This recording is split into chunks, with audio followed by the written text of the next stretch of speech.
যাদের এখনো পর্যন্ত জামা জমা পড়েনি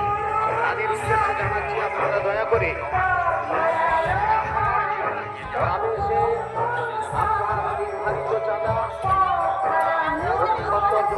চৈত্র সেল চলো আর কিছু সময়ের ব্যবধানে আসছেন সুদূর পূর্বে থেকে অসংখ্য হিন্দি ছবির নায়িকা মনিকা দেবী আজকে আপনাদের সামনে আগান্ত সময়ের ব্যবধানে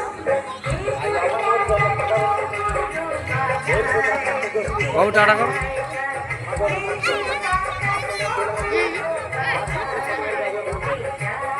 চ